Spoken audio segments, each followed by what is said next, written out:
Miravantsika rehetra amin'ny anaran'ny Ray sy ny Zanaka raha ny fanahy masina.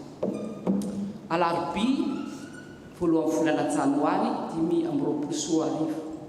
Andro voalohany amin'ny taona hilerantsika an'Andriamanitra isaorantsika azy na nomezana antsika indray izao taona vaovao izao. Andiniantsika ihany koa ny lohahevitra manao hoe kristianina miaina amin'ny taona vaovao.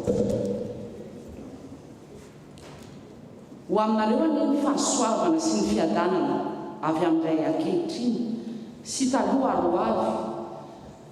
avy amin'ny fanahy masina, avy amin'ny fanahy fito izay anoloan'ny seza fiandrianany, ary avy amin'ny Jesosy Kristy vavolombelona marina sy lahamatoa maty ary lehibe ny mpanjaka amin'ny tany.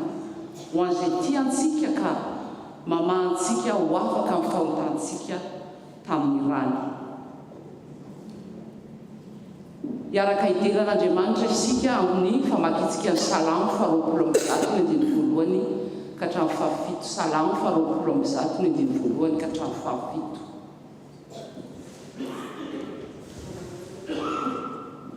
Jehovah nitarainako tamin'ny fahoriako dia namaly ahy izy.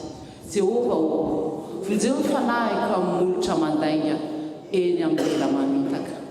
Inona no omeny anao ary inona koa ny ataony aminao ry lela mamitaka?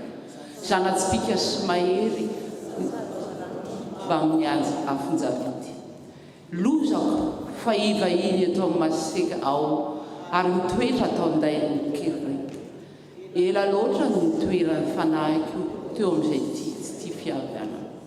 Raha izao dia fihavanana, kanjo no miteny aho dia mila ho adiko.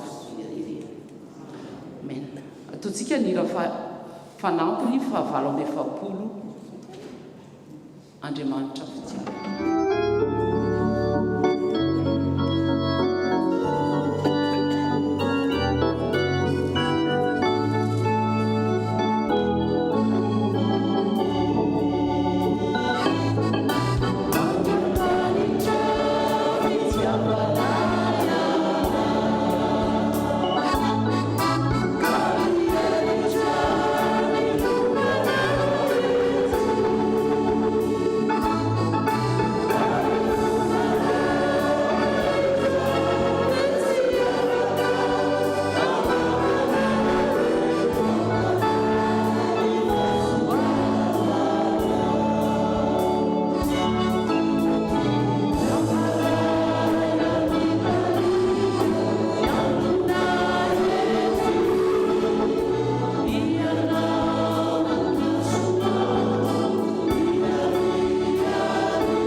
mivavaka isika tompoko. Ry Andriamanitra Andriamanitra ray sy zanaka ary fanahy masino, izay mpamorona sy mpanavitra ary mpanahy masina anay. Mivory eto amin'ity tranonao ity izahay mba hiaino izay holazainao aminay. Andriamanitra mangataka aminao amin'ny alalan'i Jesosy Kristy izahay, mba ho sokafa ny fanahy masina ny fonay mba hiasan'ny teninao amponay, ahatonga anay bebaka noho ny ota nataonay. Ka mba hinoanay anao, Jesosy, eo na amin'ny fiainana, na amin'ny fahafatesana hitombonay atsara ny fitondrantena masina. Ho henonao ane zandry Andriamanitra sy ho tanterahanao amin'ny alalan'i Jesosy Kristy. Amen. Afaka mipetraka isika to.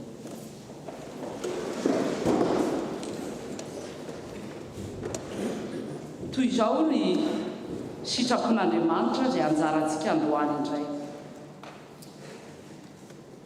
Fa efa nantsoina ho amin'ny fahafahana ianareo rahalahy, kanefa aoka tsy homentinareo anaraka ny nofo izany fahafahana izany, ka mifampo amin'ny fitiavana. Fa tanteraka amin'ny teny iray ihany ny lalàna rehetra dia izao, tiavana namanao tahaka ny tenanao. Fa raha mifandramatra sy mifampihinana ianareo, tandremo fandrao fandringana. Fa hoy izao, mandeha anaraka ny fanahy dia tsy hahatanteraka filany nofo ianareo. Izany no sitrapon'Andriamanitra isika amintsika amin'izao maraina izao, ary angataka fifonana aminy isika hiaika ny entsika noho tsy fahatanterantsika amin'izany. Ary hivavaka isika to, tsy nahatanteraka izany sitrapon'Andriamanitra izany isika ry havana, ko andeha hiaika fahasoantsika eo anatriany amin'ny alalan'izao vavaka izao. Vavaka fifonana izay hitantsika eo amin'ny Salamo 1:5. Mamindrafo amiko Andriamanitra araka ny fahasoavanao, araka ny haben'ny fiantranao noho ny fahadisoana. Sasa madio aho mba ho afa-keloka, ary diovy aho mba ho fahotana. Fa tsaroko ny fahadisoana, ary eo anatrehako mandrakariva amin'ny fahotana. Ambony fo madio ao Andriamanitra, ary avao ziorona marina ny fanahiko atanao.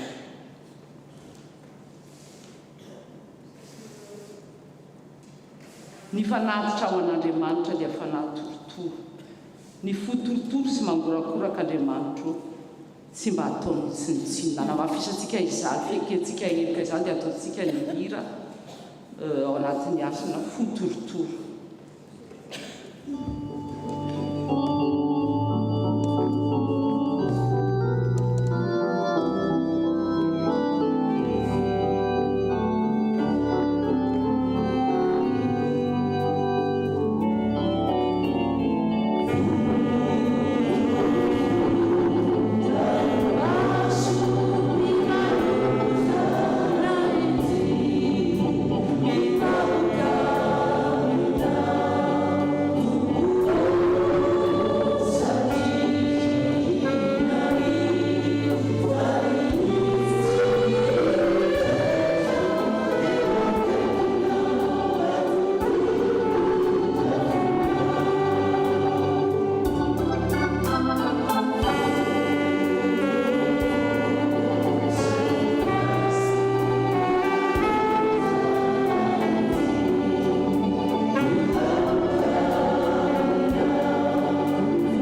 raha miaiky ny fahotantsika isika dia matoky somary la izy ka mamela fahotantsika sy manadio antsika ho afaka amin'ny fahamarinana rehetra raha isoko itsanganana ny havana ny teny famelan-keloka izay atolotra ny tompo sambatra ny olona izay voavela ny elony sy voasarona ny fahotana sambatra ny olona izay tsy isain'i Jehova eloka ary tsy misy fitaka amin'ny fanahy. Amen. Ataontsika ny hira lumière du monde.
Voninahitra ny amin'ny avo indrindra ho an'Andriamanitra ary fiadrana no ety amin'ny tany afaka mipetraka isika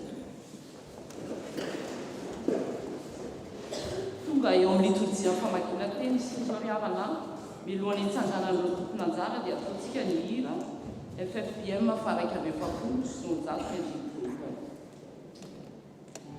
Amen.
fahasoavanao sy ny fitiavanao tompo fa nomenao zao taona vaovao zao indray izay vahoakanao dia mbola nomenao koa fahafahana afaka midery sy miazo fianaranao eto amin'ity trano fiangonana ity manao izany akalalana koa sokafy ny fo sy ny saina mampalany tsiraray avy ahafahanay atakatra sy ahazo itenao ary ampianay izany amin'ny fiainanay manontolo dia mbola misaotra koa tamin'ny fitiavana sy fahasoavana lehibe izay menao anay nandritra ny taona vao nivaliny iny dia mitenena tompo amin'anao Jesosy menao izay vavaka izany. Amen.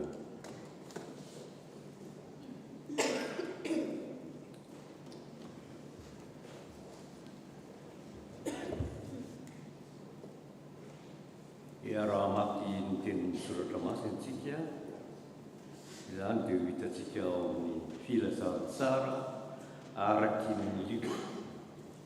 Ny filazantsara araky ny Luka toko fahatelo manomboka amin'ny andininy telo amby roapolo ka hatramin'ny farany. Rehefa hita dia rahantsika mamaky amin'ny anaran'i Jesosy. Tokony ho 30 taona Jesosy rehefa nanomboka ny raharaany ka natao ho zanaky Josefa izy zanaky Eli, zanaky Malata, zanaky Levi, zanaky Melki, zanaky Janai, zanaky Josefa, zanaky Malati, zanaky Amos, zanaky Nahom, zanaky Esli, zanaky Nagai, zanaky Mata, zanaky Matati, zanaky Semina, zanaky Josefa, zanaky Juda, zanaky Joanana, zanaky ny Res, zanaky Zerobabela, zanaky ny Salatiela, zanaky ny Nery, zanaky ny Melki, zanaky ny Ady, zanaky Posady, zanaky ny Elmadama, zanaky ny Era, zanaky Jesosy, zanaky Eliezera, zanaky Jorima, zanaky Malala, zanaky Levi, zanaky Simeon, zanaky Juda, zanaky Josefa, zanaky ny Jodama, zanaky ny Eliakima, zanaky ny Melia, zanaky ny Mena, zanaky ny Matata, zanaky ny Natama, zanaky Davida, zanaky Jesse, zanaky Tobeda, zanaky Boaz, zanaky Salomon, zanaky ny Nason, zanaky Aminadaba, zanaky ny Admina, zanaky Aron, zanaky ny Ezronia, zanaky Fareza, zanaky Juda, zanaky Jakoba, zanaky Isaka, zanaky Avrama, zanaky Tera, zanaky ny Naora, zanaky ny Siroga, zanaky Reu, zanaky Palega, zanaky Ebera, zanaky Sela, zanaky Kenama, zanaky Arpaksada, zanaky Sema, zanaky Roa, zanaky Lamek, zanaky Maka, Metsara, zanaky Eloka, zanaky Jereta, zanaky Mahalali, zanaky Hermana, zanaky Enosy, zanaky Sinta, zanaky Adama, zanak'Andriamanitra. Amen. Isaorana.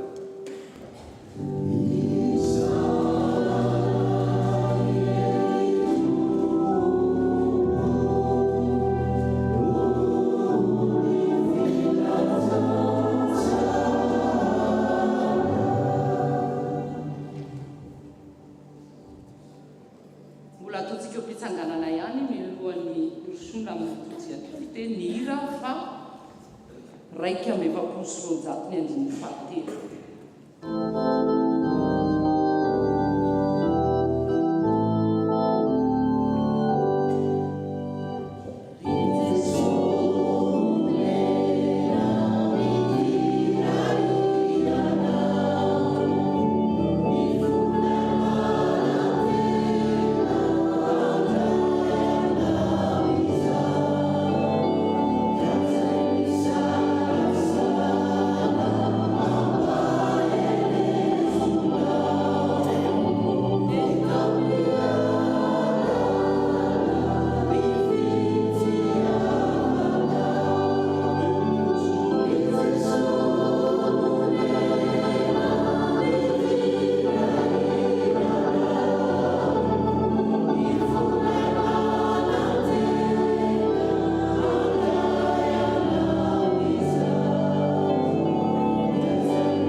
Ampitomboina mandrakariva ho aminareo anery havana ny fahasoavana sy ny fiadanana avy amin'Andriamanitra raintsika sy Jesosy Kristy tompontsika.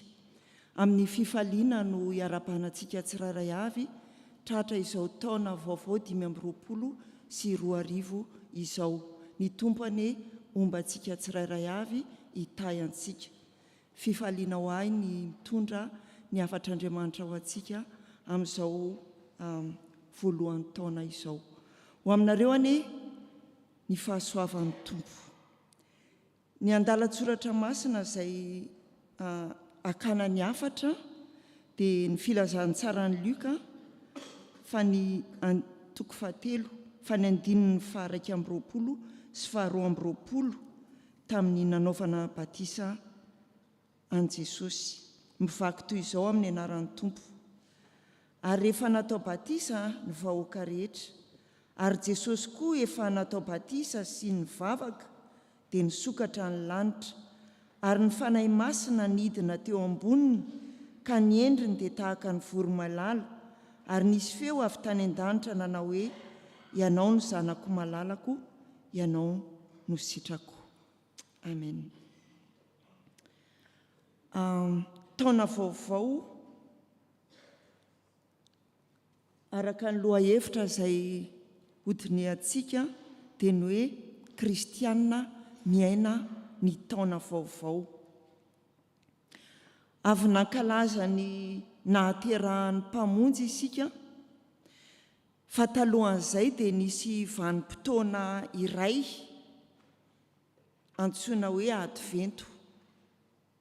Ny advento dia fotoana afaka lazaina koa hoe taom-baovao ny fiangonana, izany hoe antsoina hoe taom-baovao liturgika.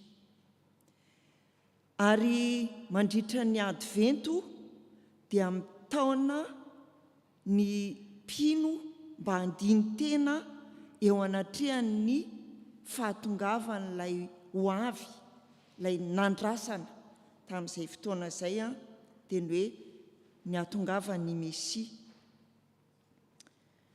Ny advento raha ireo andalatsoratra masina izay voalahatra ho dinihana nandritra ny advento tamin'ity taona ity a dia mizara roa. Misy ny fotoana hoe milaza ny amin'ny atao hoe mialohan'ny farany. Ny farany dia ny fotoana izay hiverenan'ny tompo ary ataoko hoe tsy hiverenany fa hoe ahatongavany amin'Andriamanitra feno azy. Satria tonga ilay Mesia amin'ny Andriamanitra sy olona, ilay teny tonga nofo. Andriamanitra feno izy fa olona feno ihany koa. Ary io no nandrasana tamin'ny advento. Fa ny advento iainantsika amin'izao fotoana izao dia fiandrasana ilay Andriamanitra izay ho tonga hitsara ny velona sy ny maty. Ireo andalatsoratra masina voalahatra amin'ny advento dia andalatsoratra milaza ny amin'ny zavatra iseho, ataontsika hoe signe, fambara. Dia ao ny hoe fahoriana lehibe, ao ny hoe firenena hitsangana hamely firenena, ny horohorontany, ny kataklisma rehetra izay efa mitranga ankehitriny. Dia miteny isika hoe efa akaiky ny farany, mbola fampiomana izany. Ary raha dinihana aza dia mbola tsy tanteraka ilay hoe fahoriana lehibe, fa mbola miseho tsikelikely. Ary rehefa tonga ny fotoana izay hisehoany ilay tsara ny velona sy ny maty eny amin'ny rahoan'ny lanitra, dia hozongozonina ny herin'ny lanitra, ho ny tenin'ny soratra masina izay efa hitantsika nandritra ny advento. Ary amin'izany dia hiseho amin'ny voninahitra ilay Andriamanitra mpitsara marina. Inona ary ny antony ilay advento amin'izay fotoana izay? Tahaka ny hoe advento fiomanana iona amin'ilay mpamonjy. Dia raha jerena ny contexte ny teny izay niraisina hakana izao afatra izao dia misy ny filazanany amin'ny hoe Jaona nanao batisa, nampiomana ny olona ho amin'izany fahatongavan'ilay Mesia izany. Ary ny batisa nataon'i Jaona dia batisa ho amin'ny fibebahana, izany hoe miantso ny olona hibebaka mba handray ilay famonjena izay hoentin'ilay mpamonjy. Ny batisan'i Jesosy eto dia fantatsika fa Jesosy dia Andriamanitra, ary Andriamanitra sady tsy nanota ny tsy misy ota. Isika olombelona sady manota no mitondra ny ota, mitondra ota ato anatin'ny tenantsika ato. Misy lalàn'ny ota mangeja antsika, ary ny fiambenana, ny fiainam-pibebahana no tsy ahafahan'ilay ota mibaiko antsika anatanteraka ny sitrapony. Jesosy Andriamanitra dia nanetry tena, tonga tetỳ ambonin'ny tany ary natao batisa. Tsy mananota hoy aho, nefa nanaiky izy mba atao batisa, maneho fanetretena, maneho fa miaraka miombona amintsika amin'izany fahavoazana lehibe no ilay ota izay ato anatintsika izany. Ny batisan'i Jesosy koa ry havana dia milaza ny amin'ny fahafatesany. Ny atao hoe batisa dia amin'ny teny grika dia hoe batijeo. Ny batijeo dia hoe alentika mba avoaka indray mba hadio zay fer noyer. Fa ny hevitry ny batisa ara-panahy izany a dia hoe fer noyer nos péchés dans le baptême. Ny batisa raha ataoko sary dia manao ohatran'izao. Dia ohatran'izay koa Jesosy a avany an-danitra izy dia nidina, ary tsy nidina teto ambonin'ny tany ihany fa nidina tany ambanin'ny tany nalevina, dia rehefa avy eo natsangana dia avy eo niakatra tany an-danitra. Isika koa ry havana dia Jesosy ary ilay Andriamanitra tsy nanana ota fa nanaiko ota mba ho famonjena antsika, satria araka ny nambara teo dia hoe milaza ny amin'ny fahafatesan'i Jesosy ny batisa, satria ny batisan'i Jesosy endriny izao batisa nangatahany tamin'ny Jaona izao, fa ny tena ny batisan'i Jesosy dia ny fahafatesany teo amin'ny hazo fijaliana ary nandevenana azy tao amin'ny fasana, fa rehefa avy eo izy tena atsangana. Isika rehefa atao batisa dia aletika ao amin'ny anaran'Andriamanitra ray, zanaka ary fanahy masina araka ny didin'i Jesosy any amin'ny Matthieu 7:20 any, andininy 7:70, dia rehefa avy eo avoaka dia madio. Dia iny olona madio vita fihavanana voavela eloka iny no mandray ilay famonjena. Zay ny mahazava-dehibe ny batisa ary iantsoana ny kristianina hiaina izany mandrakariva, satria isika dia mitafy no fohota, ary araka ny tenin'i Jesosy dia manota in-pitopolo amin'ny 7 ao anatin'ny ray andro, izany hoe 490 fois ao anatin'ny ray andro. Dia mitaona antsika zany hiaina ny fibebahana. Hoy aho teo hoe satria ny advento dia fiomanana amin'ny fiaviany ilay Mesia efa tonga, efa tanteraka ny asa-pamonjena nataony, fa ho avy indray izy amin'ny fitsarana. Ary eo anatrehan'izay hoe hitsara izay izy dia hoy Petera hoe olona tokony hanahoana moa isika amin'ny fitondran-tena masina, ary izay indrindra no mitaona antsika hoe hiaina izany fiverenana. Tsy tehitena an'ilay fiverenana, satria ataoko samihafa ilay hoe Jesosy tonga olombelona, ilay teny tonga nofo, anatanteraka ilay famonjena tao amin'io nofo ny tafiany io. Fa rehefa miverina izy dia Andriamanitra feno, tsy misy tsony ilay olona, fa Andriamanitra feno ary hitsara.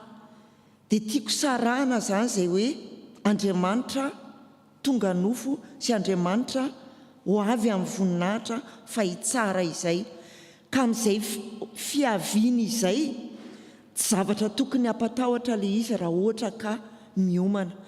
Ny tenin'ny soratra masina, tenin'i Jesosy dia manao hoe hozongozonina ny lanitra, ho ketraka ny fon'ny olona ary ho tratra ny fahaverezan-kevitra ny olona, manoloana zany hoe hiozongozona ny lanitra zany. Fa rehefa hoe fantatra hoe hiseho eny amin'ny rahoan'ny lanitra ilay Andriamanitra be voninahitra, dia ny olona afaka hifanatry tava aminy dia olona vita fihavanana, olona tsy misy eloka, tsisy ketrona, tsisy feno fahamasinana. Ary izay no hiantsoana antsika. Misy ny atao hoe taom-baovao liturjika, ary misy ny atao hoe taom-baovao izay hiainantsika androany. Dia eo anatrehan'izany fiaviany ilay tompo, ilay tsara velona sy ny maty izany, fanontaniana mipetraka dia hoe olona tokony hanahoana isika amin'ny fitondran-tena masina. Rehefa tonga ny taom-baovao dia manao jeritodika, dia rehefa avy eo mandray fanapahan-kevitra, maka résolution. Dia inona zany no fiainana kristianina iainantsika zao taona vaovao izao. Hitantsika tamin'ny alahady ny loahevitra izay nodiniana teto teny hoe miaraka mitombo, grandir ensemble. Dia kristianina ohatra ny zazakely voateraka, raha misy zaza voateraka atao hoe 3 kilao izy, dia afaka ray volana izy farafaratsiny tokony hoe 4 kilao. Afaka 5 taona izy mety efa 10 kilao. Dia mihoatra an'izay, rehefa feno taona, rehefa tsy mitombo tsony izy eo amin'ny arakaran'ilay olona. Raha kristianina dia tokony hoe tsy tahaka an'ilay tamin'ny voalohany taona no fitombony rehefa tonga amin'ny faran'ny taona. Fa raha ohatra ka hoe kristianina tamin'ny 2 janoary 2024 atao hoe raha lanjaina ny lanjan'ny finoana ny toe-panahy maha-kristianina azy atao hoe 2 kilao, dia tokony efa 583 kilao izy zany rehefa tonga ny faran'ny taona. Fa raha ohatra izy ka mijanona 2 kilao, raha zaza no tsy mitombo dia atao hoe marary. Raha kristianina koa no tsy mitombo dia atao hoe marary. Fa ny tena mahatonga n'ilay aretina dia tsy inona akory fa ilay fahotana. Nefa ny fahotantsika efa nentin'i Jesosy tao amin'ny tenany, efa nomboany, efa resiny, ary omeny antsika maimaim-poana izany fandresena izany, anjarantsika mandray azy amin'ny finoana. Mila mitombo isika amin'ny ara-panahy, izany hoe ny fifandraisantsika amin'Andriamanitra dia mitombo mandrakariva. Mitombo koa amin'ny fahamasinana satria isika dia antsoin'Andriamanitra ho masina ary antsoin'Andriamanitra koa ho vavolombelona etỳ amin'izao tontolo izao. Dia mijoro eo anatrehan'ny ny tontolo izay nametrahan'Andriamanitra antsika fa manana mpamonjy isika. Ka ny résolution tsy tadidiko ilay teny gasy azafady. Résolution tokony raisitsika zany amin'izao taona vaovao izao iainantsika zany hoe maha-kristianina izany dia ny miaina ny batisa. Inona ny atao hoe miaina ny batisa? Ny miaina ny batisa dia miaina ny fibebahana. Tsy hoe satria manota 700 ao anatin'ny 2 andro dia anatona amin'ny pastera 700 ataovy batisa indray. Tsy izay ilay izy fa hoe iainana ilay batisa, izany hoe mila fanetretena, mila fiainam-bavaka, mila fiainam-pibebahana. Kolokoloina koa ny fanahintsika. Ahoana ny fomba hikolokoloina ny fanahintsika? Misaotra an'Andriamanitra isika ary havana fa eto amin'ny tany tsy misy fanenjehana fivavahana. Afaka mamaky malalaka, tsy toy ny tamin'ny andron'ireo martiora tamin'ny Madagasikara, ka ninjehana raha manana baiboly, fa afaka mamaky malalaka. Ny mampalahelo dia rehefa mena zavatra gratuitement isika dia malaina. Fahatelo dia maneho mijoro vavolombelona amin'ny finoantsika amin'ny toerana izay ampandehanan'Andriamanitra antsika, satria isika dia natsoina ho vavolombelona, isika dia natsoina ho epistily mivelatra ho vakian'izay rehetra mahita. Manaraka dia ny hoe miomana ho amin'ny fitsarana. Araka ny teny teo dia hoe antsoina mba ho masina isika, satria masina ilay hitsarantsika ary marina izy, ka ny fitsarany dia marina. Tsy misy afaka miteny hoe ianao dia homeloka any amin'ny fiainana elo mandrakizay na ianao dia hiakatra any an-danitra, fa ilay mpitsara marina irery ihany no afaka mahafantatra izany. Ary ny farany dia manana finoana, manana fanantenana, fa ao anatin'izany dia mila miambina mba tsy hiemotra amin'ny finoana, satria tsika tsy naman'izay miemotra ho amin'ny fahaverezana fa mandroso mandrakariva. Koa amaranana azy ry havana dia maka ohatra ny amin'izao batisa ny Jesosy izao isika.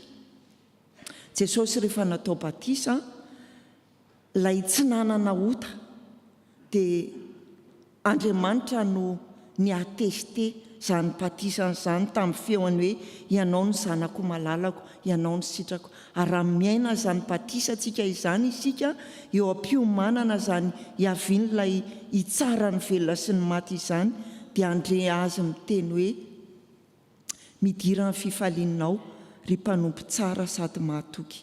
Dia ho an'Andriamanitra irery ny voninahitra ary ho amintsika tsirairay avy ny fahasoavan'Andriamanitra. Amen. Mbola iarefavaka isika. Tompo misaotra anao izay fa tianay ianao ary mampianatra anay isan'andro ny amin'ny iomananay Tompo amin'ny fiavianao. Ianao ilay mpitsara marina, meo anay ny aiambina, meo anay ny anana fifandraisana feno aminao ary anam-pamasinana ka adio tsy isy ketrona napentina, afaka hifanatri-tava aminao fa tsy anjo kosa ny vatolampy anarona anay. Dia mba voninahitra ao Andriamanitra ny fiainanay amin'izao taona vaovao nomenao anay izao. Amin'ny anaranao Jesosy Kristy Tomponay no angatanay izany vavaka izany. Amen.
Fao dia tonga amin'ny fotoana izay andraisan'ny chorale ny anjarany izy.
mandritra ny fanekempontsika eo anatrehan'Andriamanitra dia ataontsika ny rafaraiky amin'ny 70 sy 700 ny andimy voalohany.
Mino an'Andriamanitra ray tsy toa, mpanao ny lanitra sy ny tany, ary mino an'i Jesosy Kristy nanalahy tokaratontsika, izay nitolotolona tamin'ny fanahy maso, teraka Maria fitsiny, nitsara nanapaka Ponto Pilato, nongona tamin'ny hazo fijaliana, maty analery, nidina tany amin'ny fiainatsiny, nitsangana tamin'ny maty tamin'ny andro fahatelo, niakatra ho any an-danitra, mipetraka ao kavan'Andriamanitra ray tsy toa, avy any miaviny tsara vela sy ny maty, ny fanahy masina, ny fiangonana masina manena sotoso, ny fiombona ny olona masina, ny famelan-keloka, ny fitsanganany tena maty, ary ny fiainana mandrakizay.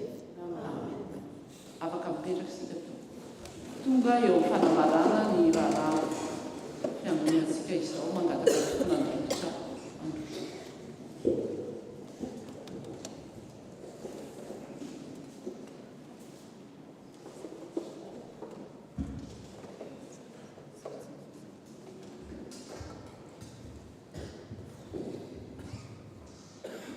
Amin'ny mpifaliana no arabainy ny fitandremana FPMA ex Marseille antsika ry havana nahatratry ny taom-baovao 2020 sy 2021. Fahasoavan'ny tompo no anaraka antsika no ty taona 2020 sy 2021 ity, tsaroa fa izy no omba sy tantana ny fiainantsika ambininatsika raha ao anatin'ny fifaliana, raha mandalo an-tsarotra na aretina na olana, izy no vaholantsika, izy no antony zavatra rehetra ho azy ireny any amin'ny voninahitra. Dia izany teny izany koa no arabainay anao manaraka izao fitombavaka izao ny alalan'ny tambazotra YouTube na Zoom.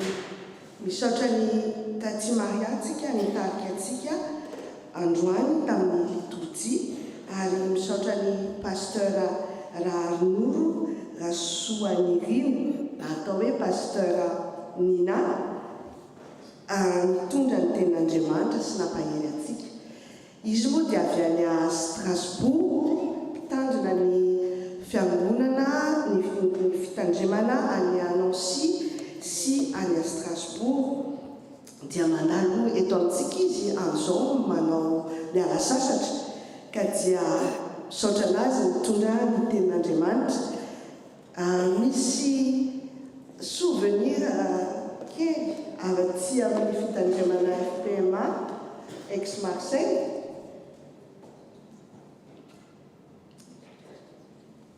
Valao dia misaotra tompoko amin'ny finiavana sy fahasoavana no metinao anay androany, dia mampitondra ny fiarabana ho an'ny fitandremana ny Strasbourg koa sy ny any a Nancy.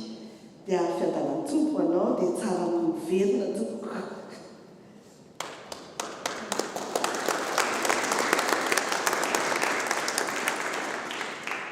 Reto ny daty izay mila hotsarovatsika amin'ny asabotsy izao, dia misy ny formation permanente izay horaisintsika eto an-toerana. Ny alahady fadimy ny volana kosa ny alahady zao dia alahady ny taom-baovao ary ny SZM no manao ny fanadiovana ny trano amin'ny asabotsy zany. Ny 12 volana lahadiko dia ny culte francophone dia arahantsika amin'ny andro ny irahantsika miaraka amin'ny FPMA eraky ny France ny vavaka sy fivadikana izay atao amanomboka amin'ny 12 ora ka hatramin'ny 3 ora arivo.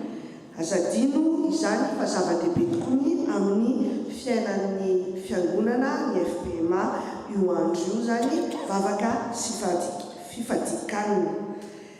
Ny vaovao 13 emada amin'ny asabotsy ihany koa dia misy ny consultation médicale sy ny rendez-vous amin'ny assistante sociale dia afaka misoratra anarantsika manantona ny 3 ora amin'izany na ny responsable amin'ny bureau. Aza diniko ny banque alimentaire aza misalasala ho an'ireo rehetra izay mila izany ary manentana antsika ko amin'izay afaka manohana an'izany fa be da be tokoa no mila an'izany eto amintsika ka dia manasanao anatevina izany koa. Dia mirary soa antsika rehetra manao bonne année dia ho an'ny tompo rery ny voninahitra. Raha vita ny fivoritsika dia misy fanala etaeta natolotry ny loolona atsika androany ka etsika ny fampizara ny rano sotrona sy zavatra tsakitsaky kely dia isaorana an'izy ireo zany inisiativa izany dia voninahitra ho an'ny tompo rery ihany.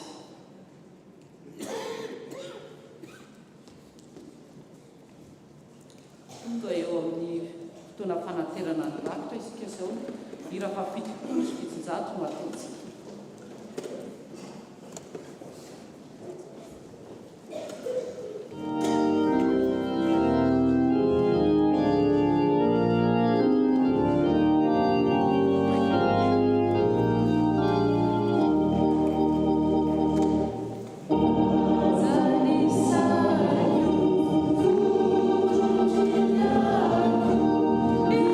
It's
antsika.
Miaraka ivavaka isika tompoko.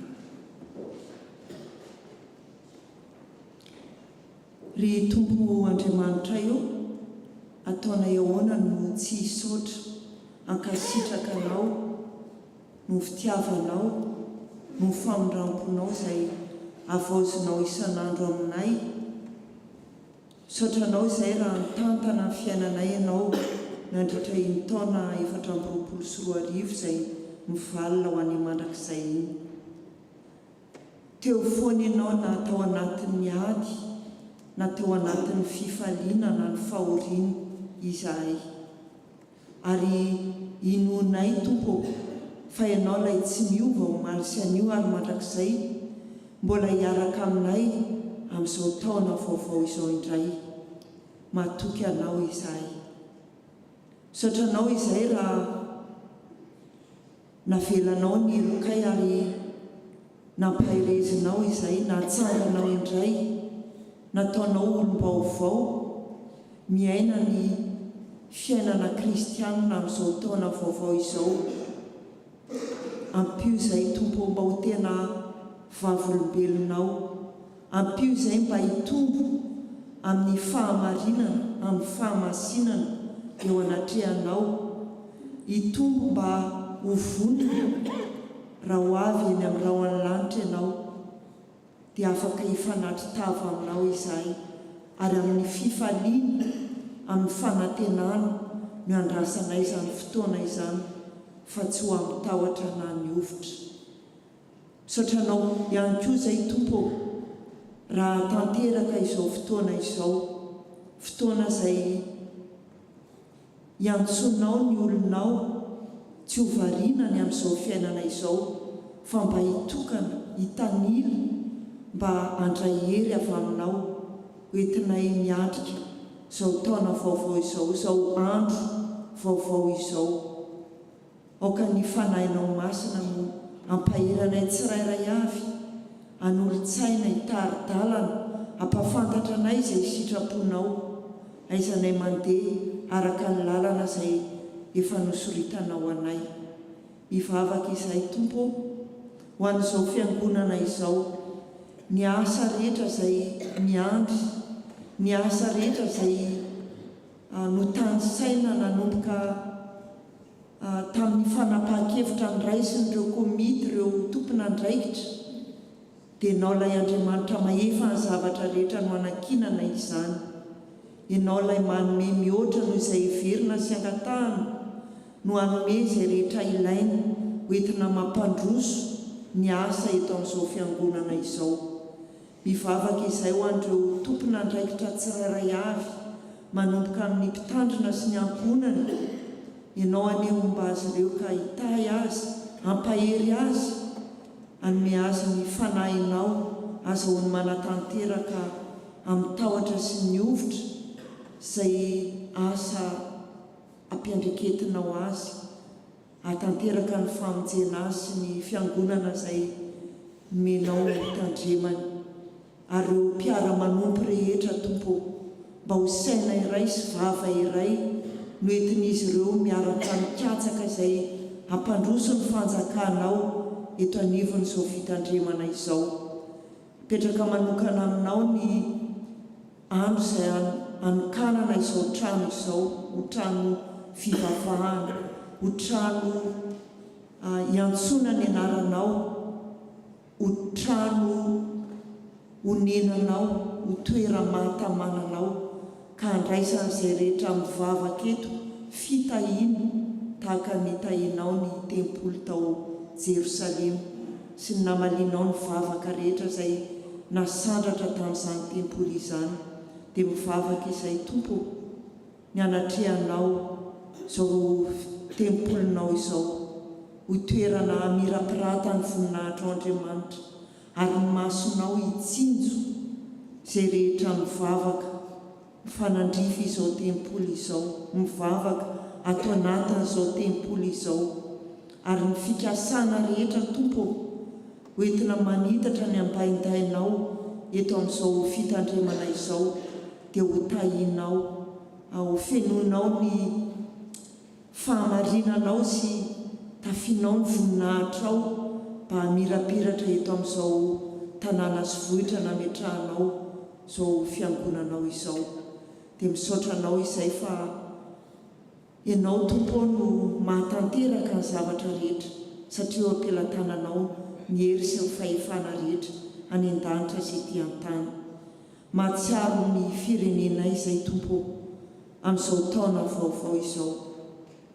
Mbola afaka manantena ny famindram-ponao, mbola afaka manantena ilay tanam-pahasoavanao hamonjy hanafaka ny firenenay sy ireo mpiara-piray firenena aminay rehetra Tompo, hatramin'ny mpitondra ka hatramin'ny vahoaka madinika indrindra. Hitanao tsy miafina aminao ny zavatra miseho mampahory, mahakivy, nefa mbola manana fanantenana izay, satria Andriamanitra Tompo ny tompo-mpanjaka ny mpanjaka, ilay be voninahitra, ilay manan-karem-pahasoavana, ilay mahay ny zavatra rehetra no hitalaonay, ary mivavaka indrindra izay Tompo ho an'ny teny izay teny marina avy aminao afafy eo amin'izany firenena izany, tsy hiverina foana any aminao raha tsy efa mahatanteraka izay andrahanao azy ary manambana izay ampandehananao azy.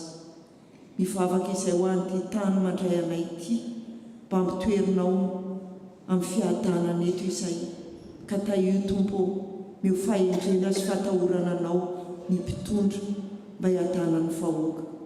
Betsaka ny zavatra iriny fonay izay tonononay mangina ao anatin'ny fonay ao Tompo.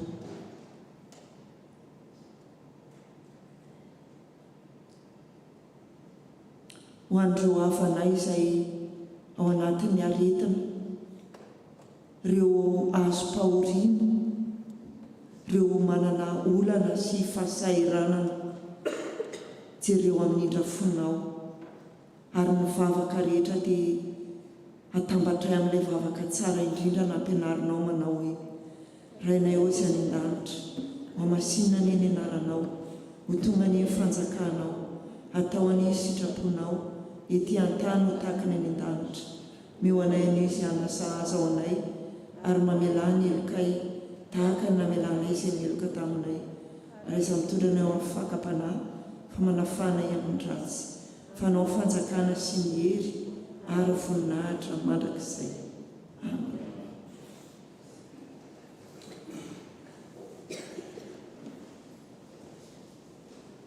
Alohan'ny andraisantsika ny afatra sy tsodrano dia atotry Ray aman-dreny tamina izany, dia ataontsika hitsanganana ny hira faha-telopolo sy eninjato.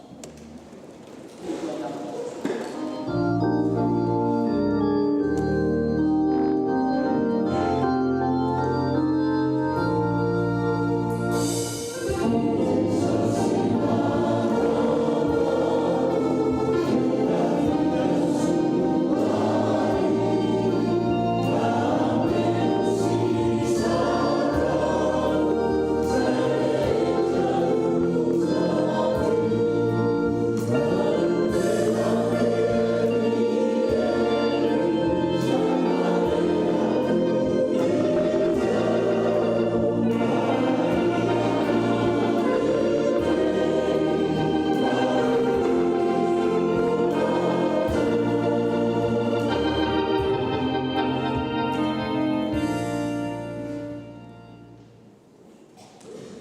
izao no afatra ho antsika.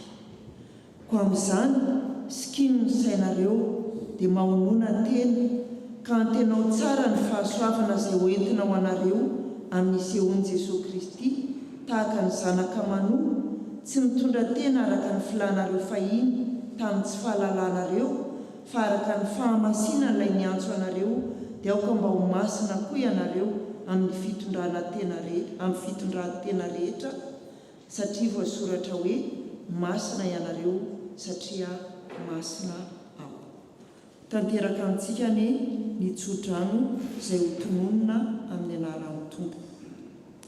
Hitahy anao anie ny Tompo ka hiaro anao, hampamirapiratra ny tavany aminao anie ny Tompo ka hamindra fo aminao, hanandratra ny tavany aminao anie ny Tompo ka hanome anao fiadanana. Amen.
Andriamanitra raisy zanaka ny fanahy masina izay hatramin'ny taloha indrindra ka ho mandrakizay.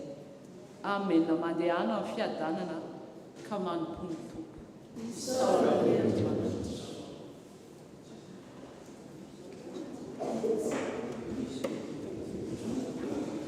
Mbola manasa antsika zany mbola hiaino ny zanantsika hiarolaoto izay hanolotra amboaran-kira ho antsika.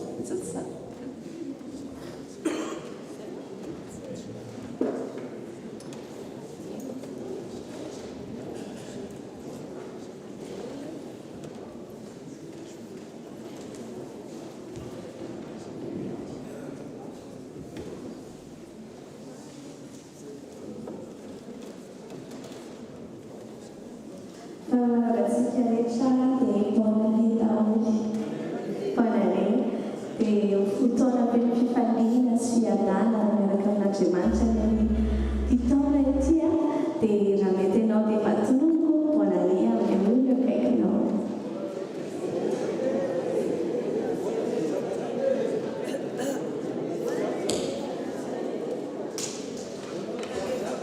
Afaka mitsangana dia manao boanaria, tena afaka aloko koa izany manao boanaria.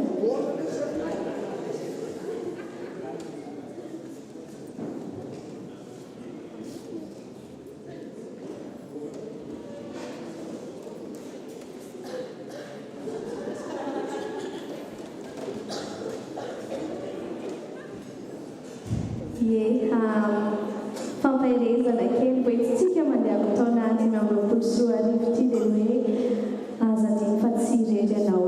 Mety misy taona iovaova ny zavatra mitranga anaty taona ity fa na tsara na tsy araka ny saintsika dia tsara fa tsy irery ianao. Zavatra mety miovaova fa Jesosy dia tsy miova omaly sy anio andro mandrakizay. Dia tsara fa tsy irery ianao. Dia izay ilay hira hoe ninina mitranga dia Andriamanitra eo foana momba antsika mandrakariva mbalam-pahatonga ny fahatampenan'izao tontolo izao.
raha mety nareo dia ataontsika mba hifampahery kely ato anatin'ny diso ity dia mangalana amana anankiray mandeha tsororo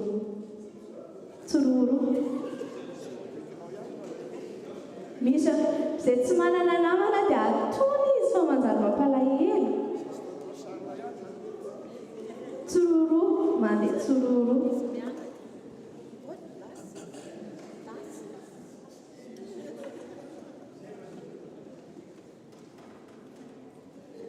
iza mbola tsy manana namana mbola misy namana tsika tsisy namana dia izy koa mbola tsisy namana leo mba tsy avelantsika irery a andaontsika tena hifampahery ao efa manana namana daholy iza tsy manana zao ary zao le hira ny anankiray aminareo a hira hoe tianao dia ny anankiray amary hoe tianao dia efanareo tsara aloha iza nanao le voalohany a dia iza nanao an'le faharoa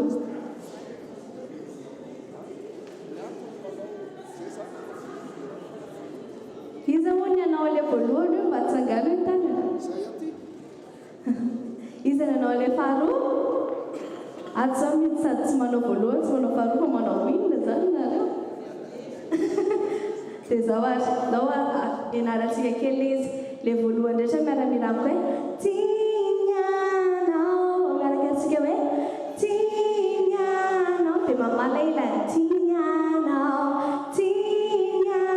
dia mamala ilany tianao avy antsika tsara iza roa telo le voalohany tianao mamaly tianao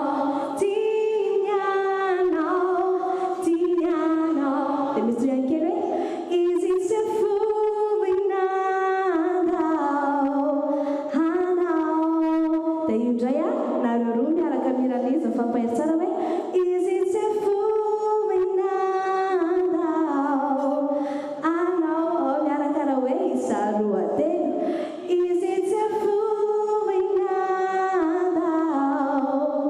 hanao venary amin'ilay tianao ary iza roa telo tianao mamaly tianao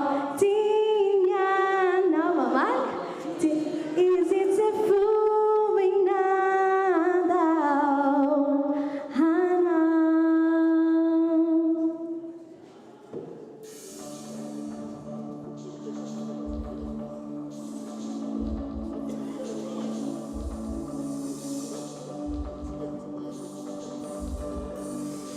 afaka atao mafimafy ve le playback atao mikotipata ataontsika dia tiako an'Andriamanitra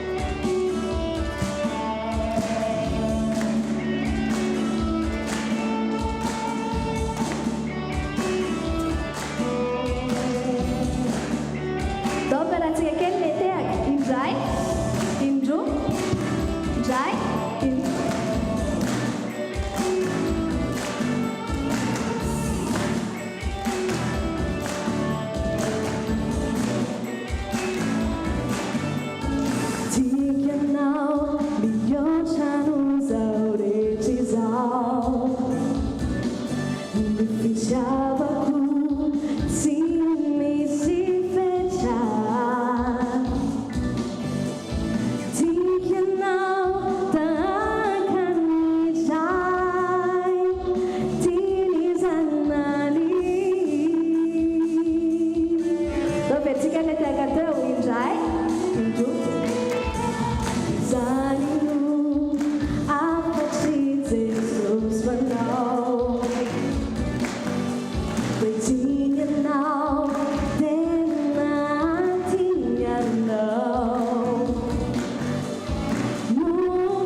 Is it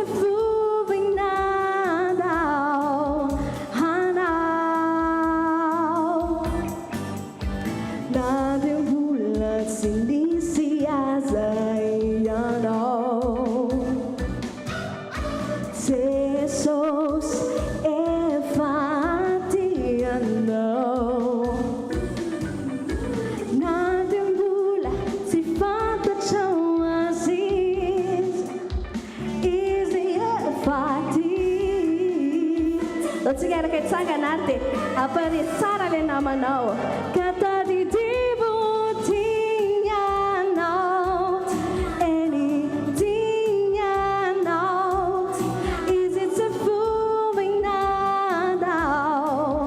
hanao ray sonsorony dia apare tsara izy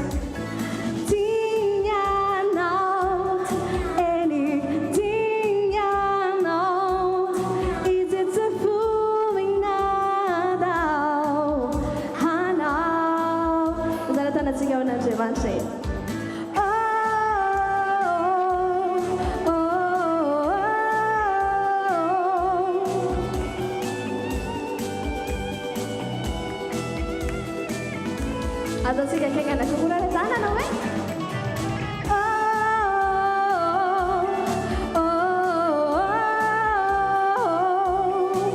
desau sandre manawe tinya nau dari mama le tinya nau awa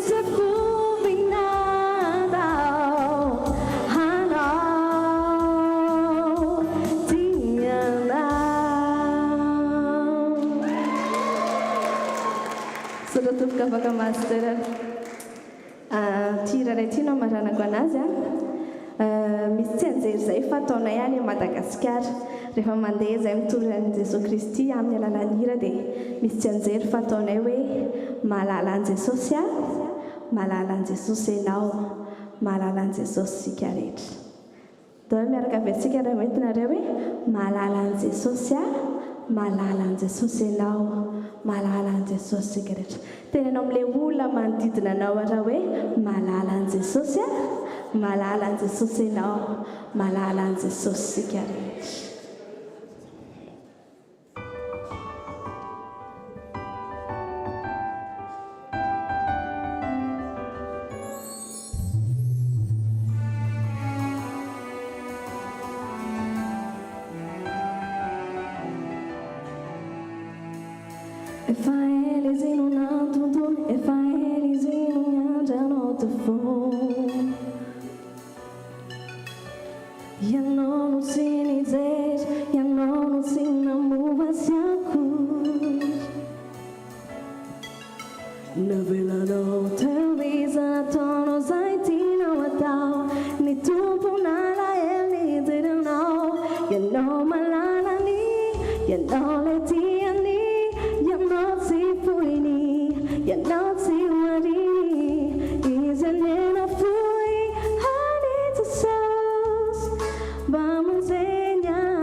Tentati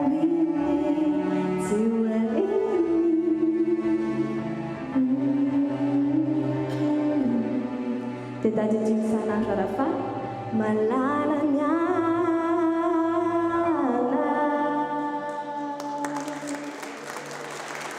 dia mirary taona 2025 ho feno fitiavan'Andriamanitra sy fifalian'Andriamanitra eo amin'ny fiainanareo dia azadiny fa tsy irery ianao fa miaraka amin'Andriamanitra.